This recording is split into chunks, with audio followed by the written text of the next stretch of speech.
होइन मैले चुनाव जित्नेमा मलाई कुनै कहीँ कहिले पनि थिएन हेर्नुहोस् यहाँ शङ्का छैन। तर अब यो जित व्यक्तिको जितभन्दा पनि पार्टीको जित हुनुपर्छ भन्ने मलाई लाग्छ। आम जनताको पार्टीका कार्यकर्ताहरूको चाहना राप्रपा सदैव एकताबद्ध रहोस् भन्ने छ र यो मतदान प्रक्रियामा हामी गएको भए तापनि जसले जिते पनि जसले हारे पनि पार्टीलाई एकताबद्ध गरेर अगाडि लैजाने काम हुनेछ भन्ने मैले विश्वास लिएको छु। जहाँसम्म मेरो जित वा हारको प्रश्न छ म फेरि पनि दोहोऱ्याएर भन्छु कि चुनाव जित्ने कुरामा कुनै आशंका छैन, तर जित मेरो व्यक्तिगत होइन पार्टीको जित हुन्छ भन्ने मलाई लाग्छ। जस्तै अब लामो समय पार्टीको नेतृत्व सम्हालिसक्नु भएको छ, अब चाहिँ कस्तो योजना छ? पार्टीलाई अलिकति परिष्कृत गरेर अगाडि लैजानु पर्ने अवस्था छ निश्चय पनि। अब विगतमा हामीबाट केही त्रुटि कमी कमजोरीहरू आएका छन्। खास गरी नयाँ संविधान बनिसकेपछि हिन्दू राष्ट्र र राज संस्थाको एजेन्डा बोकेको पार्टी पटक पटक सरकारमा गएको हाम्रा सहयोगी शुभचिन्तकहरूलाई चित्त बुझेको छैन। त्यसर्थ आगामी दिनमा सत्ता केन्द्रित होइन सिद्धान्त र जनता केन्द्रित राजनीतिक अभ्यासलाई हामी अगाडि बढाउँछौँ। हाम्रो सबैभन्दा पहिलो प्राथमिकता सङ्गठन निर्माणमा हुनेछ र यसको साथसाथै आगामी स्थानीय चुनावको तयारी दोस्रो प्राथमिकता हुनेछ। हिन्दू राष्ट्र र राज संस्थाको पुनर्स्थापनाको निमित्त पनि आगामी दिनमा हामी सशक्त ढङ्गबाट अगाडि बढ्नेछौँ र आगामी संसदीय चुनावसम्ममा राष्ट्रिय प्रजातन्त्र पार्टीलाई कम्तीमा देशको तेस्रो ठुलो शक्ति बनाउने मेरो लक्ष्य रहेको छ। जस्तै जसरी एउटा युवा पङ्क्तिहरू एउटा प्यानल बनाएर अगाडि बढ्नुभएको छ, यद्यपि तपाईँले आफ्नो जित सुनिश्चित छ भन्ने हिसाबले अगाडि बढ्नुभएको छ। अब केही गरी उहाँहरू पराजित हुनुभयो भने पार्टीलाई केही क्षति गर्ने अवस्था देख्नुभएको छ कि छैन? होइन, हेर्नुहोस्, वास्तवमा के भने अब पार्टी विभाजन हुने अब म कुनै सम्भावना देख्दिनँ। त्यसको केही कारणहरू छन्, जस्तो अब अहिले पार्टीको शीर्ष नेतृत्वमा रहेको पदमा नरहे पनि पशुपति शमशेर राणा, डाक्टर प्रकाश चन्द्र लोहनी र म हामीहरू तीनैजना पार्टी एकतालाई सुनिश्चित गर्ने विषयमा प्रतिबद्ध छौँ। त्यसकारणले पार्टी विभाजन गर्न सक्ने क्षमता अरू कसैमा छैन। तपाईँले त नेतृत्वदायी र अभिभावकीय दुईटै भूमिका निर्वाह गर्नुपर्ने हुन्छ। अब उहाँहरूलाई के आह्वान गर्न चाहनुहुन्छ नतिजाको बारेमा? अहिले अब सबैको चाहना सकेसम्म निर्विरोध होस् भन्ने थियो, त्यो हुन सकेन। अब चुनावी प्रक्रियाबाट गएर भए पनि हामीले नेतृत्व छनौट गर्दैछौँ। यसपछि जित्नेले सबैलाई समेटेर अगाडि बढ्ने प्रयास गर्नुपर्दछ र म त्यस दिशातर्फ मेरो प्रयास हुनेछ। राष्ट्रिय प्रजातन्त्र पार्टीको एउटा उज्जवल भविष्य छ। यो भविष्यलाई सुनिश्चित गर्नको निमित्त हामी सबै मिलेर काम गर्नुपर्छ। यद्यपि यो अवधिमा 3-4 महिना यता पार्टीभित्र पहिलोपटक अलिकति अस्वस्थ किसिमका गतिविधिहरू भए। उम्मेदवार खडा गर्ने कुरा त ठिकै हो, तर प्यानल बनाएर गुटबन्दी गर्ने काम पहिलोपटक हाम्रो पार्टीमा प्रवेश गरेको छ। त्यसको साथसाथै अनेक किसिमका चलखेलहरू, यता कता पैसाको पनि चलखेल भएको भन्ने सुनिन्छ।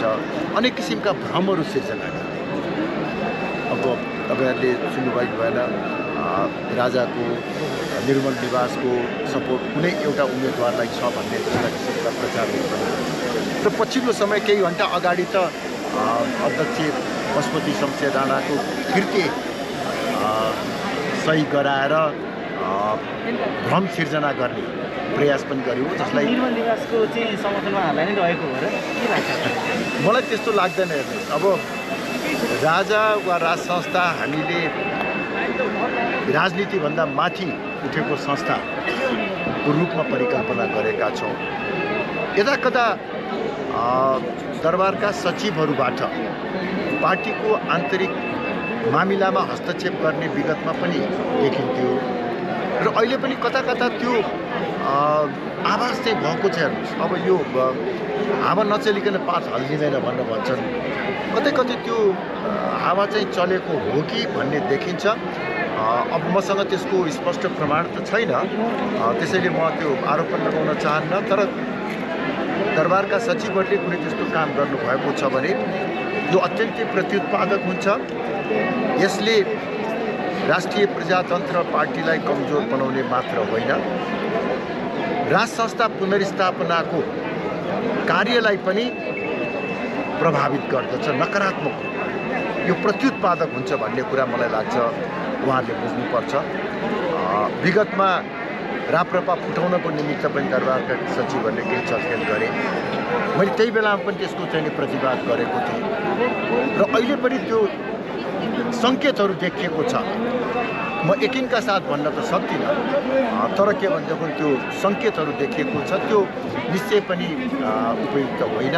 त्यसतर्फ दरबारका सचिवजीहरू सचेत रहनुहुनेछ भन्ने मलाई। अब अन्त्यमा यो एकता महाधिवेशनले दिने सन्देश चाहिँ के हुन सक्छ? एकता महाधिवेशनको बडो स्पष्ट सन्देश छ, अब भविष्यमा राष्ट्रिय प्रजातन्त्र पार्टी कहिले फुट्ने छैन। दोस्रो सन्देश भनेको अहिले प्रमुख राजनीतिक दलहरू असफल प्रमाणित भएका छन्। 62-63 पछि मुलुकले अवलम्बन गरेको अवधारणा र मार्गचित्र असफल साबित भएको छ। जनताले विकल्प खोज्न लागेका छन् र त्यो विकल्पको रूपमा राष्ट्रियता, प्रजातन्त्र र उदारवाद चिन्तनमा आधारित संवर्धनवाद हो भन्ने निष्कर्ष यो महाधिवेशनले दिएको छ र यो विचारको प्रमुख संवाद राष्ट्रिय प्रजातन्त्र पार्टी हो, जसले अहिलेको राष्ट्रिय राजनीतिमा आफूलाई विकल्पको रूपमा प्रस्तुत गर्न सक्दछ। यो सन्देश यो महाधिवेशनले दिएको छ। काङ्ग्रेस र कम्युनिस्ट असफल भएका छन्। काङ्ग्रेस र कम्युनिस्टको विकल्पमा फरक विचार, फरक मार्गचित्र बोकेर एउटा नयाँ शक्तिको रूपमा राप्रपाको उदय भएको छ भन्ने यो सङ्केत र सन्देश यो महाधिवेशनले दिएको छ। सर अन्त्यमा जस्तो हिजो तपाईँले एउटा सामाजिक सञ्जालमा भिडियो सेयर गर्नुभएको थियो, त्यो भिडियोको विषयमा लिएर तपाईँ र रेखा थापा बिच चाहिँ वार नै चलेको भन्ने खालका समाचारहरू एक कुरा जोडे सामाजिक सञ्जालमा कमल थापाले वार खेल्नुपर्ने अवस्था किन आयो? डराएर हो? होइन, वास्तवमा के भन्दाखेरि चाहिँ नि त्यो बडो एउटा चाहिँ नि हास्यास्पद किसिमको प्रसङ्ग थियो।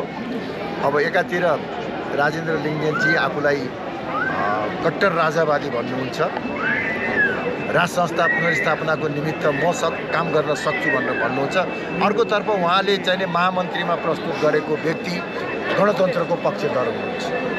यस्तो किसिमको विडम्बना भएको हुनाले यो विषयलाई अलिकति जानकारी होस् भनेर मैले अलिकति आफ्नो चाहिँ सामाजिक सञ्जालमा त्यो त निर्वाचनकै पूर्व सन्ध्यामा त्यो अब निर्वाचनकै पूर्व सन्ध्यामा त्यो कुरा आएपछि त यही सन्ध्यामा हुने हो नि त।